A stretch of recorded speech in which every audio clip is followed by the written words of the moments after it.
Hey guys, welcome to my new video.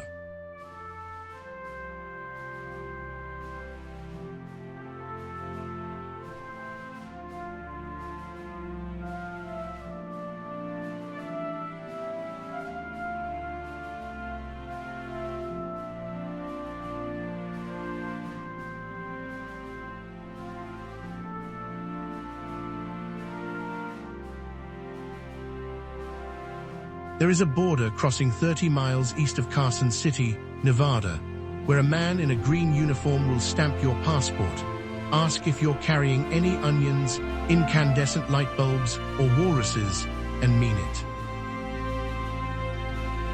B-roll a dusty two-lane highway off Route 50, a small wooden checkpoint sign, a hand-painted flagpole. You have not left the United States. There is no fence. No customs agency in Washington has ever heard of this place.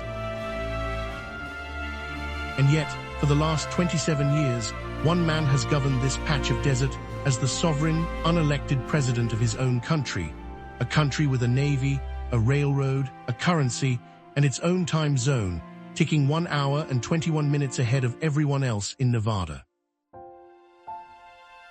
B-roll, wide aerial shot of a lone 1.3-acre property, surrounded by open desert.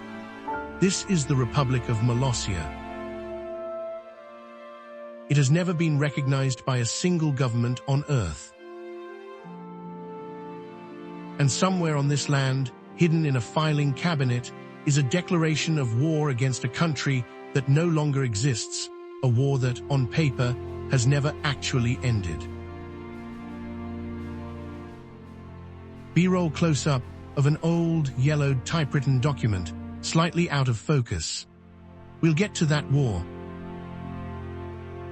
Because before there was a war, before there was land, before there was even a flag, there was a bedroom. B-roll slow push-in on a closed door, hallway lighting, late afternoon. Rewind to May 26, 1977, Portland, Oregon. Two teenage boys, 15 years old, sit down and do what teenage boys with too much imagination and too little supervision have always done. They invent a kingdom.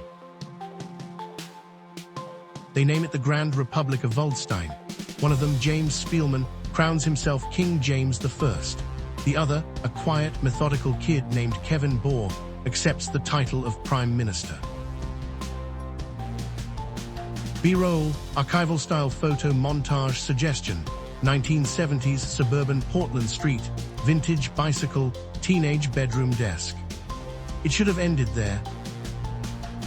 Most childhood nations do. A summer project, a private joke, forgotten by September. But Waldstein didn't die. It just went quiet. For over 20 years, this nation existed with no land, no border, no soil to call its own. Bohr calls this its nomadic period. A country that lived entirely in paperwork, in imagination, in stubbornness.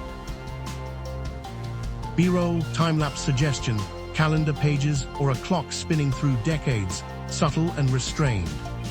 While Waldstein waited, Kevin Bohr grew up. He joined the United States Army.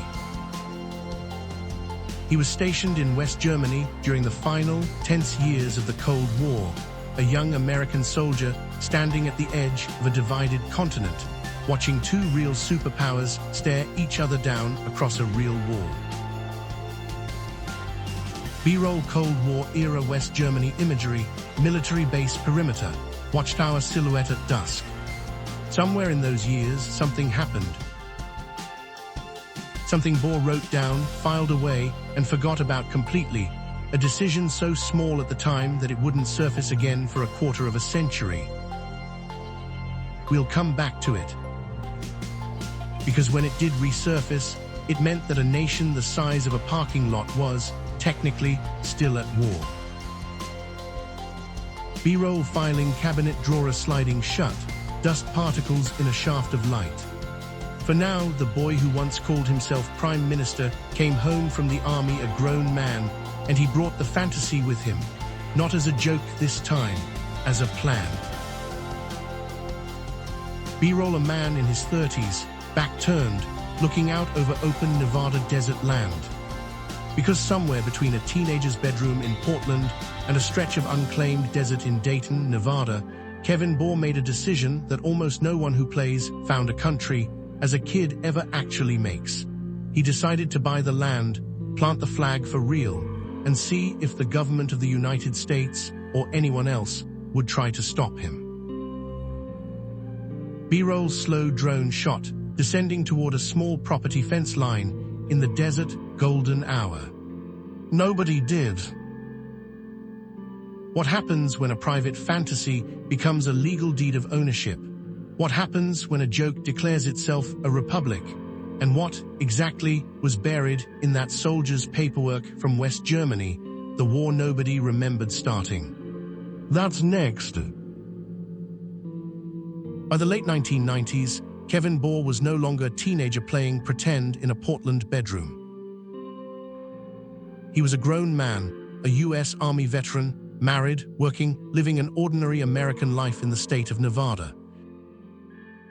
And yet the fantasy he and James Spielman had invented 21 years earlier had never actually died. It had just been waiting, quietly, patiently, for a body to inhabit. B-roll: a quiet suburban Nevada street, a man loading a car, ordinary American life, in the late 1990s. In 1998, Bohr did something almost no adult who once invented a childhood nation ever does. He didn't laugh the idea off as a phase.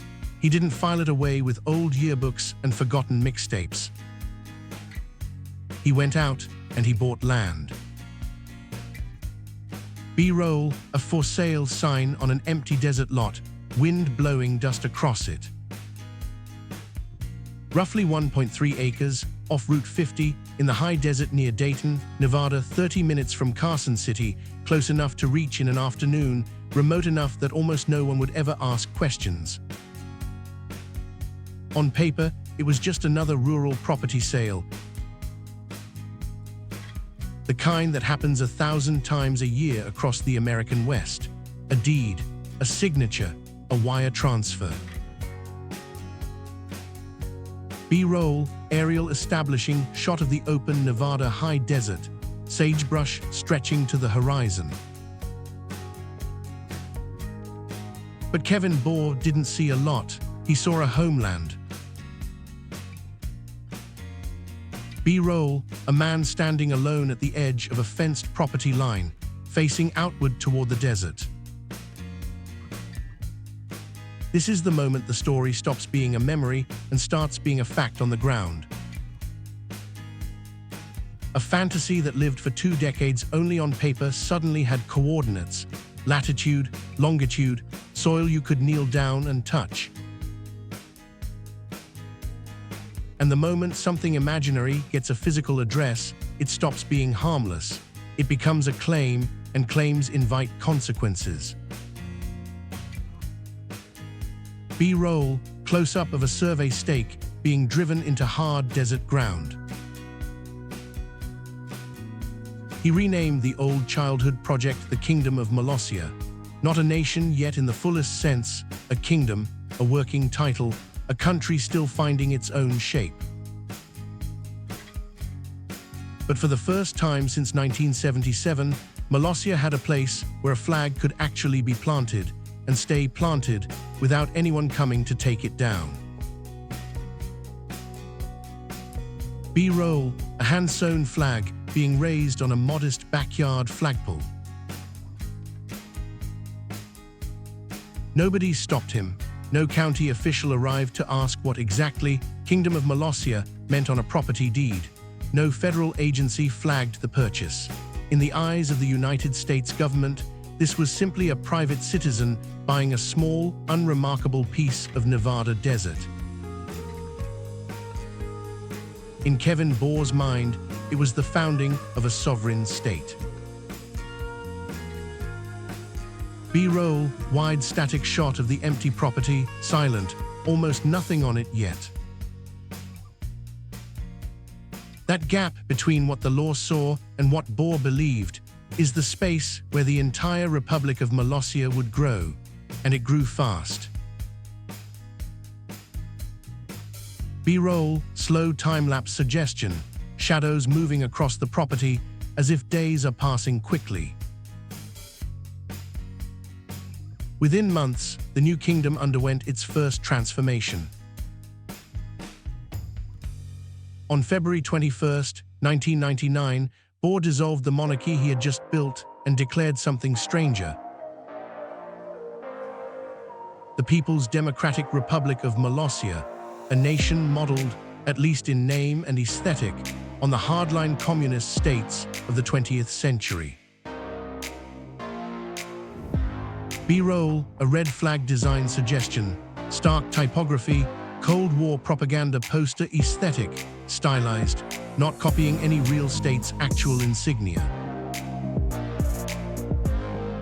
Think about what that choice really means. This was a man who, only a decade earlier, had stood as a US soldier on the edge of the Cold War's last frontier in West Germany, watching a divided Germany from the western side of that divide. And now, on his own soil, in his own country, he chose to dress his new nation in the language and imagery of the very system the West had spent decades trying to contain. B-roll, split image suggestion, a young soldier in uniform juxtaposed with a small backyard government building. Was it satire? Was it homage? Was it simply a 15-year-old's fascination with power finally given adult hands to build with? Bohr has never fully explained it. What we know is this: the People's Democratic Republic of Molossia did not last. Within months, this communist experiment, like the larger, real communist states it echoed, was abandoned. B-roll, a flag being lowered, folded, put away in a drawer. It is a strange, compressed replay of 20th century history, played out on 1.3 acres of Nevada scrubland in under a year. A monarchy, a people's republic. Ideology worn like a costume, tried on, and discarded the moment it stopped fitting. And every time the costume changed, one thing never did: the man wearing the crown. B-roll, static portrait-style shot suggestion of the same man, different backdrops, same steady expression. Then came the moment that would define everything that followed.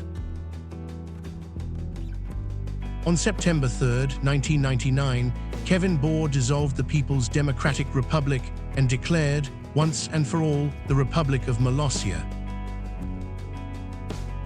He named himself president, not king, not premier. President, the language of a democracy, the title of a nation governed by the will of its people. B-roll, a modest wooden sign reading Government House, nailed above a doorway. Except there was no election. There has never been an election. Kevin Bohr has held the office of President of Molossia, unopposed and unchallenged, every single day since that afternoon in 1999, more than a quarter of a century of uninterrupted, unelected power, on land he owns, enforcing laws he alone writes, inside a country that exists because he says it does. B-roll, calendar pages suggestion, flipping from 1999 toward the present, landing on today's date. This is where the story stops being quaint. A man can call himself president of his own backyard as a joke, and it remains a joke right up until the moment you notice that the joke has no term limits, no opposition party, no mechanism by which it could ever peacefully end except his own choice or his death. B-roll, slow push-in on an empty chair at the head of a small wooden table, Government House, visible in the background. Or built the machinery of a real nation around that single permanent office. A currency, called the valora, its value pegged, not to gold, not to a foreign reserve, but to the retail price of a package of chocolate chip cookie dough at a local grocery store. A navy, consisting of 2 kayaks. A functioning miniature railroad built by hand across the property. A customs checkpoint on the one road leading in, where visitors are, half seriously, warned against carrying onions, incandescent light bulbs, and walruses. B-roll, close-up shots, a hand-printed banknote, 2 kayaks resting by a small pond, a narrow-gauge rail track curving through the desert. It would be easy to laugh this all off as elaborate theater, harmless, a hobby stretched to its logical extreme, and in most ways, it is exactly that. Nobody was harmed. Nothing was stolen, no one was forced across that border against their will. But theater built with enough conviction, sustained for long enough, starts to blur the line between performance and belief. 27 years is not a weekend bit. 27 years is a life's work. B-roll, a long, slow dolly shot down the length of the small miniature railroad track, disappearing into the desert horizon.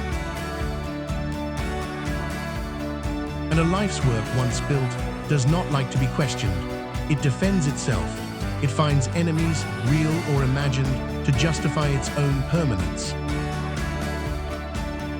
Which brings us to the discovery that turned this backyard nation from an eccentric hobby into something with actual, unresolved stakes. B-roll, a dusty cardboard box being pulled down from a closet shelf. In September of 2008, 9 years into his presidency, Kevin Bohr was going through old boxes in his home in Dayton, Nevada, when he found a document he had written and then completely forgotten about. A single typed page, a formal declaration of war. B-roll, close, slightly trembling handheld shot of aged, yellowed paper being lifted out of a box. The date on it, November 2nd, 1983, 25 years earlier. At the time, Bohr had not yet bought the Nevada land, had not yet declared any republic. He was a young American soldier, stationed with the U.S. Army in West Germany, enduring exhausting military drills near the border of the Eastern Bloc. Sleep-deprived, frustrated, and apparently still thinking, even in uniform, like the Prime Minister of a make-believe nation, Bohr sat down and wrote a formal declaration of war against East Germany. His stated grievance: East Germany was, in his eyes, responsible for the military drills disrupting his sleep.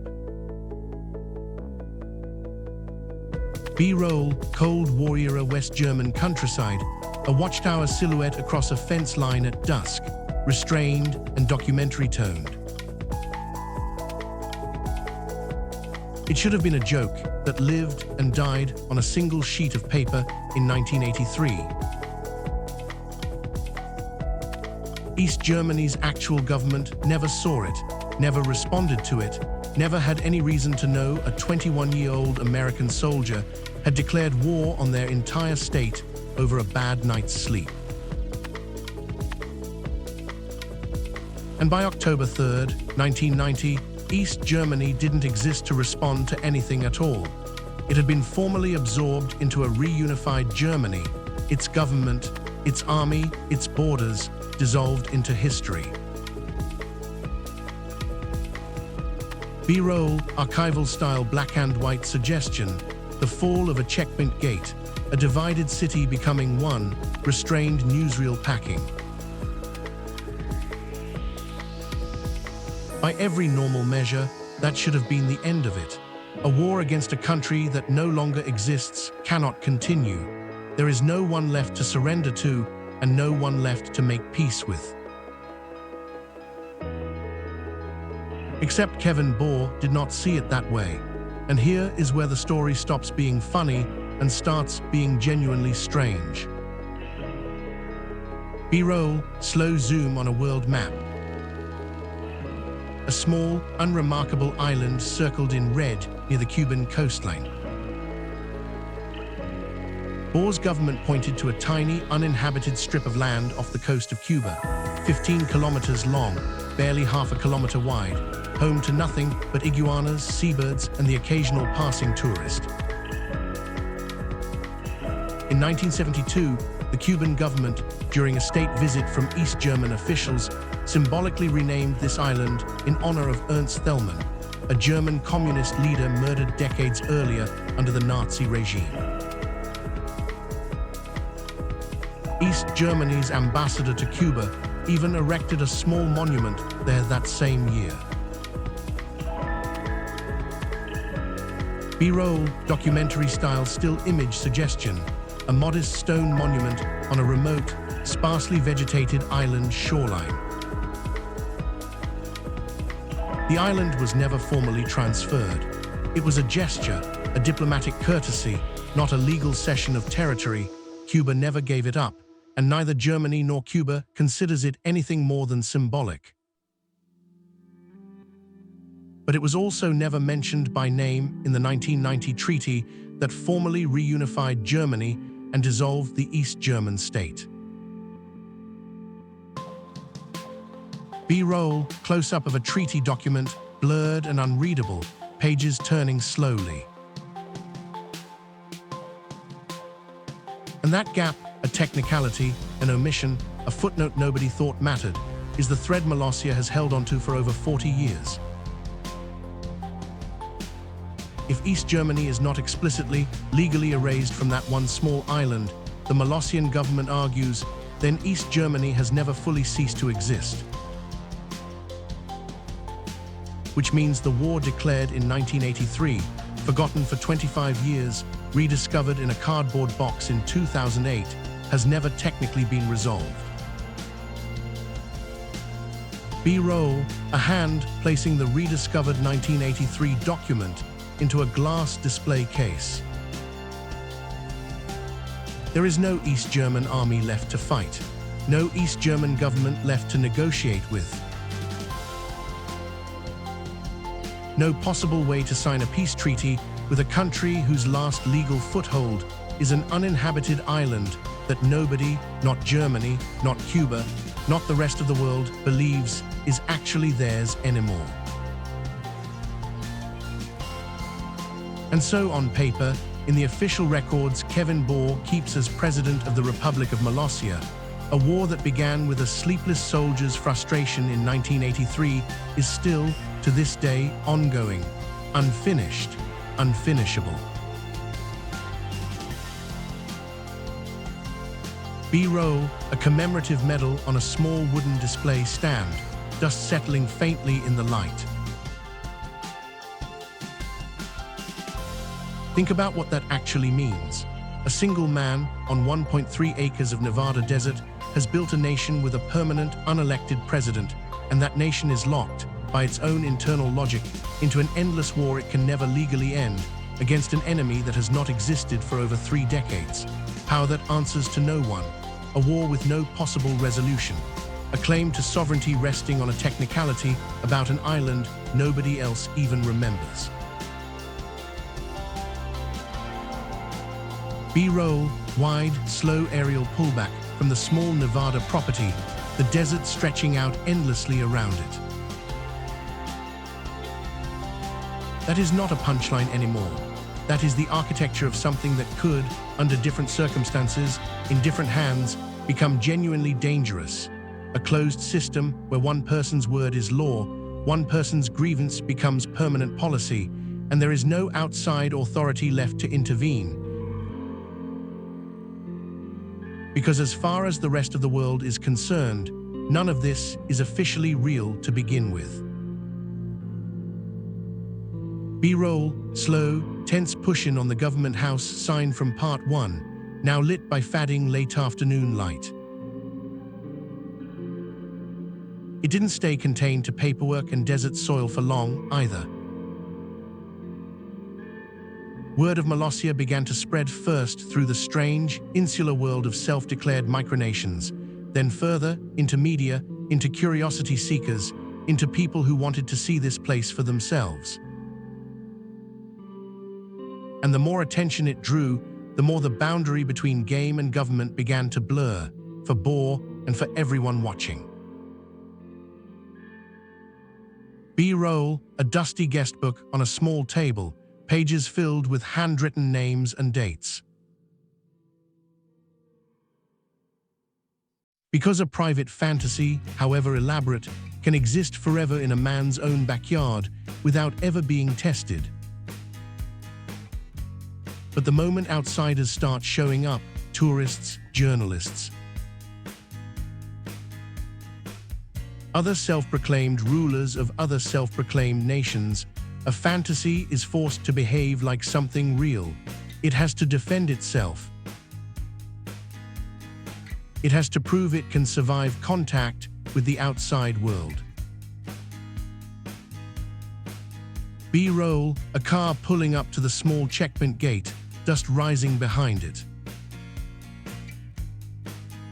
Somewhere out past that gate, past the two kayaks resting in still water, past the hand-laid railroad track curving off into sagebrush, that test was coming. A moment when the Republic of Molossia, the flag, the currency, the presidency, the 40-year war with a country that no longer exists, would collide, for the first time, with a force it could not simply legislate away. B-roll, final wide shot, the sun beginning to dip low over the desert horizon, long shadows stretching across the property. Something was about to happen to this tiny, unrecognized nation. Something that would, for the first time in its history, put its president's grip on power to the test. That's next. For 33 years, the Republic of Molossia had never lost control of itself, not once.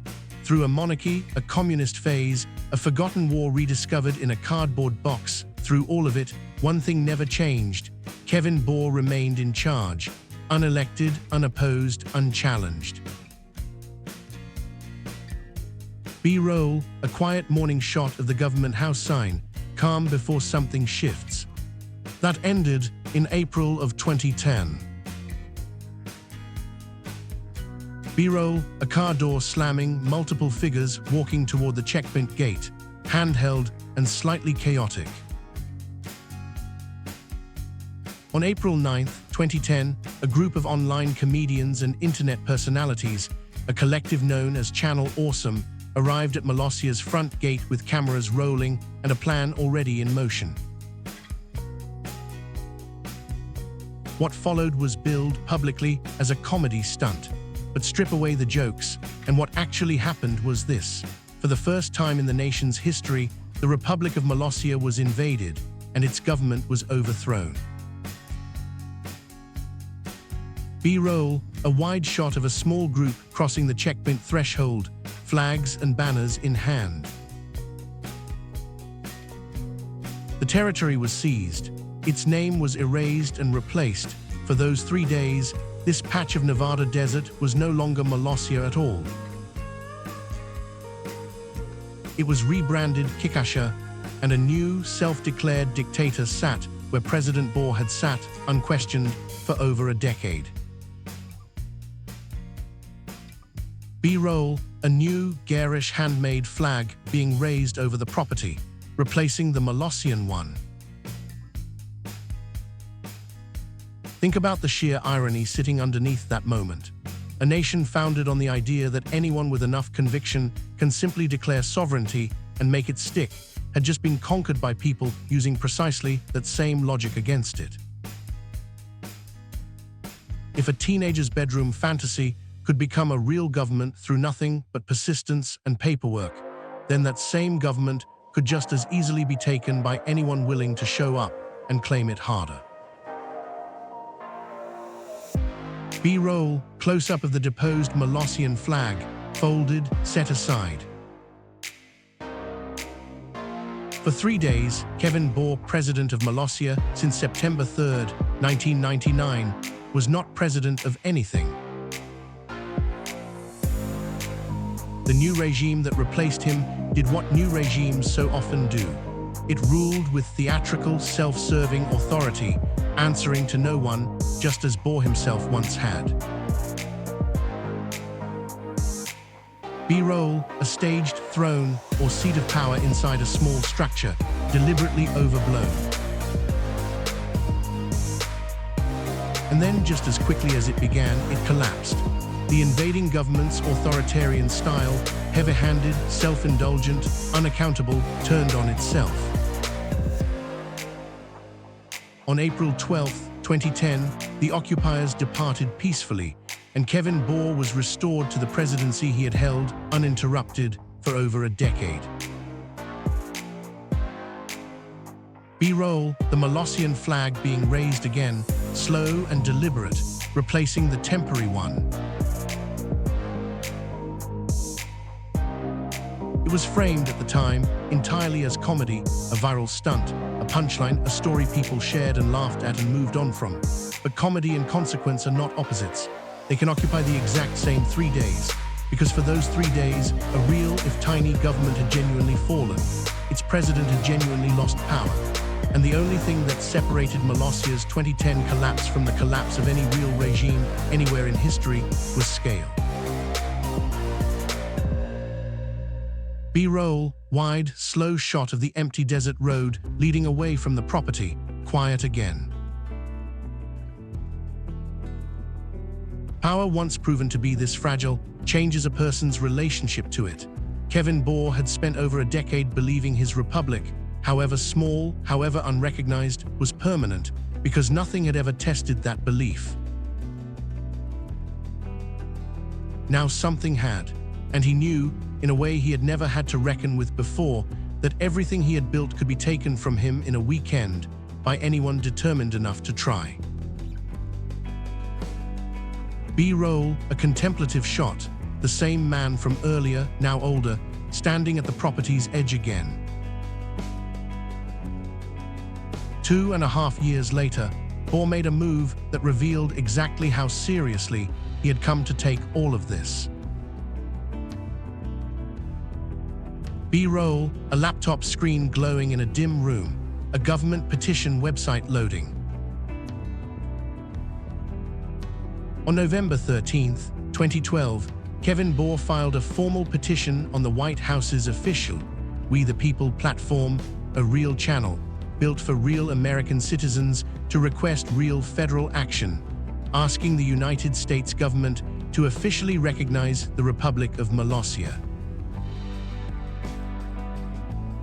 B-roll, close-up on a cursor hovering over a sign button, the White House seal faintly visible in the page header. This was not a joke sent to a joke address. This was a formal request, submitted through the actual machinery of the United States government, asking that machinery to acknowledge what Bor had believed and built and defended for over 3 decades. That somewhere in the Nevada desert, a sovereign nation existed, separate from the country surrounding it on every side. B-roll, a slow zoom on a petition signature counter, climbing slowly, then stalling. It did not gather enough signatures. The petition quietly failed to meet its threshold, and the United States government never formally responded. No hearing, no statement, no acknowledgement that the request had ever existed at all. B-roll, the same browser page, now showing a closed or expired status, the cursor pulling away. And that silence says something almost louder than a rejection would have. A rejection would have meant the United States saw Molossia clearly enough to say no. Silence meant something colder, that as far as the only government on Earth with actual jurisdiction over this land was concerned, the Republic of Molossia did not require an answer, because it did not require acknowledgement in the first place. It could exist entirely without permission, and it could be ignored entirely without consequence. B-roll, wide static shot of the property from the road. as if seen by a passing car that doesn't slow down. That is the loop this story has been circling since the very first scene at that checkmate. A nation that runs its own economy, keeps its own military, maintains its own foreign policy, including a war with a country that vanished before some of its own citizens were born, and yet remains, to the one government that could end it with a single phone call, functionally invisible. B-roll returned to the checkmate gate from part 1, now shot from a slightly different angle, the loop closing. So let's return to where we started, the war. As of today, the Republic of Molossia remains, by its own official record, still at war with East Germany, a state that ceased to exist on October 3, 1990. 35 years of formal, unresolved conflict against a government that no longer has a single soldier, a single leader, a single embassy anywhere on Earth. The only territory Molossia recognizes as legitimately East German soil is a 15-kilometer strip of uninhabited Cuban coastline, home to iguanas and seabirds that neither Cuba nor Germany has ever agreed belongs to anyone but Cuba. B-roll, the same remote island shoreline from part 2, seabirds lifting off in the wind. There is no one left to declare peace with. That is not a loophole Molossia is exploiting for a bit longer, waiting for the punchline to land. It is, as far as its own government is concerned, a genuinely permanent condition. A war that cannot be won, cannot be lost, and cannot be ended, held open indefinitely by the simple fact that its enemy disappeared before anyone thought to formally notify the paperwork. B-roll, the 1983 declaration of war, now framed under glass, lit softly. Sit with what that actually represents.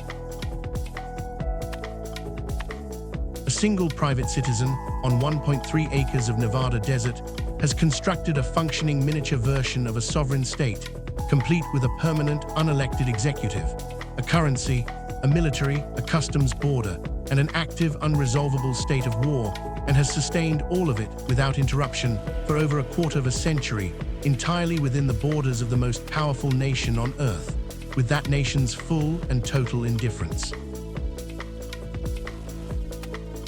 B-roll, wide aerial shot pulling back further and further, the tiny property shrinking against the vast desert. It is not dangerous in the way a real dictatorship is dangerous.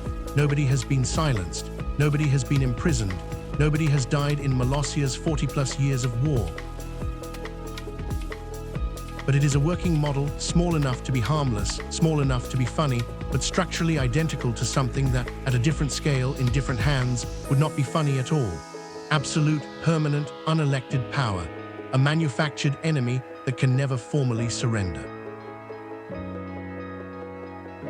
A populace of citizens who choose to belong to it and could, in theory, just as easily choose not to, except almost none of them ever do. B-roll, slow, silent hold on the two kayaks resting by still water, no motion, no wind. That is the climax of this story, not an invasion, not a coup, not a rejection letter from the White House.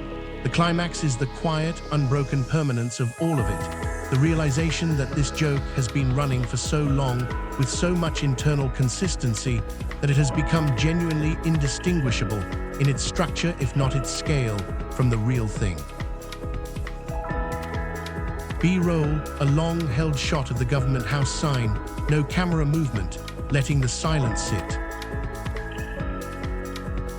Today, more than 4 decades after 2 teenagers invented a kingdom in a Portland bedroom, the Republic of Molossia is still exactly where Kevin Bohr left it. The hand-built railroad still runs across the property. The Navy, 2 kayaks, still sits by its small pond. The Valora, Molossia's currency, still moves in value with the price of a package of chocolate chip cookie dough at the local grocery store. Visitors still pull up to that same checkpoint, still get warned about onions, light bulbs, and walruses, still get their passports stamped by a nation that no country on earth recognizes. B-roll, a montage suggestion, tourists posing at the checkpoint sign, a passport being stamped, the miniature train in motion. Kevin Bohr still pays property taxes on the land to Story County, Nevada, the real, legally recognized local government that has jurisdiction here, whether Molossia's founding mythology accounts for that fact or not. Bohr has a name for those tax payments. He calls them foreign aid. B-roll, a property tax bill on a kitchen table, a pen resting beside it. He is still president, still unelected, still, after more than a quarter century, unopposed. The war with East Germany is still, technically, ongoing. The White House petition from 2012 remains permanently unanswered. And every year, a small but steady stream of curious travelers make the drive off Route 50, cross a border that exists nowhere on any map but this one, and spend an afternoon inside a nation built entirely out of one man's refusal to let a childhood idea die. B-roll, sunset light over the property, a lone visitor's car pulling away down the dirt road. Somewhere in Nevada, right now, a war that started with a sleepless soldier's grudge in 1983 is still open. A presidency that began in 1999 has never once faced a vote. A country the size of a parking lot has outlasted the actual nation it claims to still be fighting. B-roll, final wide, still shot, the checkpoint gate from the opening scene, now lit by the last light of day. Nobody stopped Kevin Bohr from building this, not because what he built was too small to matter, but because, in the end, almost no one bothered to look closely enough to ask whether it did. B-roll, slow fade to black, the Molossian flag barely visible, still standing, unmoving. And maybe that's the real question this story leaves behind, not whether the Republic of Molossia is a real country, but how much of what we call a country, a border, a currency, a war, a president who never has to ask permission to stay in power, was ever more than one person's word, repeated long enough and loud enough that everyone else simply stopped questioning it. B-roll, black screen, a single line of text fading in, the Republic of Molossia, founded 1977, still standing.